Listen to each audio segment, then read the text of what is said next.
गणतंत्र दिवस की पूर्व संध्या पर लखनऊ में छात्रवृत्ति कार्यक्रम का आयोजन किया गया, जिसमें प्रदेश के मुख्यमंत्री योगी आदित्यनाथ बतौर मुख्य अतिथि शामिल हुए हैं, जिन्होंने मेधावी विद्यार्थियों के बीच छात्रवृत्ति राशि का हस्तांतरण किया है और उन्हें बधाइयां देने के साथ ही पूर्व की सरकारों पर भी हमला बोला और भ्रष्टाचार का आरोप लगाया।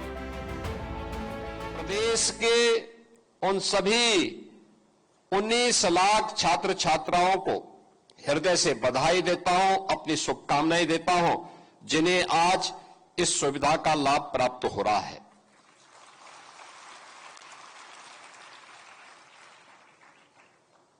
इस सुविधा में अनुसूचित जाति, अनुसूचित जनजाति, पिछड़ी जाति, सामान्य जाति और अल्पसंख्यक वर्ग से जुड़े हुए छात्रों को आज 944 करोड़ 55 लाख रुपए इस वर्ष की छात्रवृत्ति के उनके अकाउंट में सीधे डीबीटी के माध्यम से दे दिए गए।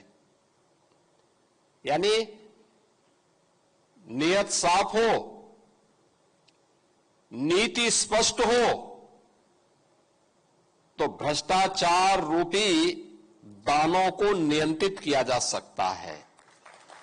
आप सोचिए ना, इसी छात्रवृत्ति के लिए आज से 9 वर्ष पहले जो नौजवान उस समय अध्ययन करता था, इसी भ्रष्टाचार के कारण उस छात्रवृत्ति नहीं प्राप्त करता था। इस दौरान उन्होंने पूर्व की यूपी सरकार और वर्तमान की बीजेपी सरकार के कामों का भी जिक्र किया और दोनों सरकारों के कामों की तुलना की। साथ ही बताया कि कैसे वर्तमान सरकार के कार्यकाल में सभी लोगों को बिना किसी भेदभाव के योजनाओं का लाभ दिया जा रहा है।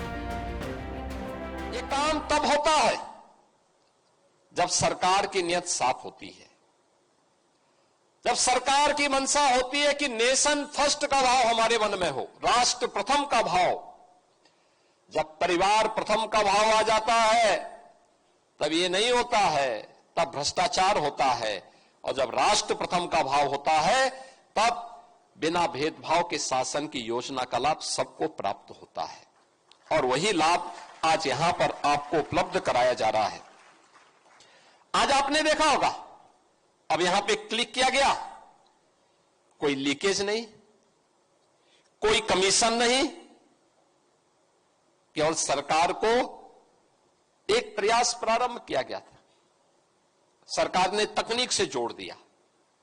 संस्थाओं से कहा जाता है कि भाई आप समय पे फॉर्म को वहां पे अपडेट करिए, अपलोड कर लीजिए, पैसे की कमी नहीं। उस हर छात्र को जो स्कॉलरशिप के लिए पात्रता रखता है उसको इस सुविधा का लाभ मिलना चाहिए। अब सरकार ने इस सुविधा का लाभ यहां पर प्रदेश के अंदर सभी लोगों को बिना भेदभाव के देना प्रारंभ किया है। कार्यक्रम को संबोधित करते हुए सीएम योगी ने प्रदेश में प्री प्राइमरी स्कूल चलाने का भी ऐलान किया है और पीएम मोदी के विजन का जिक्र किया, जिससे भारत 2047 तक विकसित राष्ट्र की श्रेणी में शामिल हो। सक्सेस स्टोरी और एक नौजवान की भी सक्सेस स्टोरी को यहां पर सुना। और बेटी उत्तर प्रदेश पावर कारपोरेशन में कंप्यूटर ऑपरेटर के रूप में अपनी सेवाएं प्रदान कर रही है। बेटी के स्वावलंबन से बढ़कर के समाज के लिए और उपलब्धि क्या हो सकती है? ये बहुत बड़ी उपलब्धि होती है, कोई बेटी स्वावलंबी हो सके।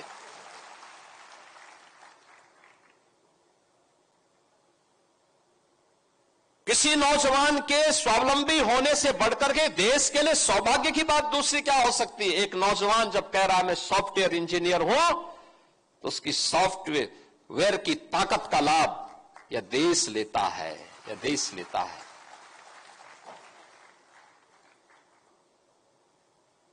और यह इसलिए हो रहा है क्योंकि सरकार ने वेलफेयर की स्कीम का लाभ आज बिना भेदभाव के समाज को उपलब्ध करवाया है। आज सरकार की योजनाओं को आप देख रहे होंगे, कैसे चेंज लाया जा सकता है। आज से 9 वर्ष पहले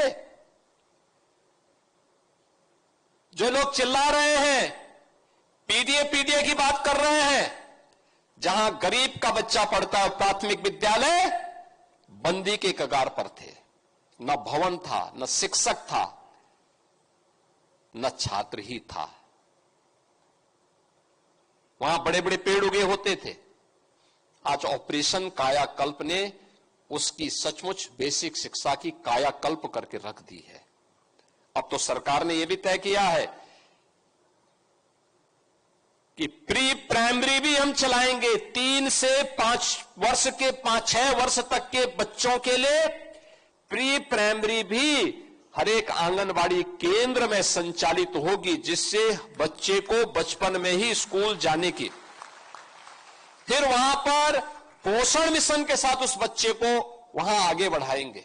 अगर कोई बच्चा कुपोषित है तो उस बच्चे को वहां पर सुपोषित करके इस योग्य बनाएंगे कि उसका बचपन मजबूत हो सके और मजबूत बचपन आने वाले समय में देश के लिए अपनी ऊर्जा का उपयोग कर सके।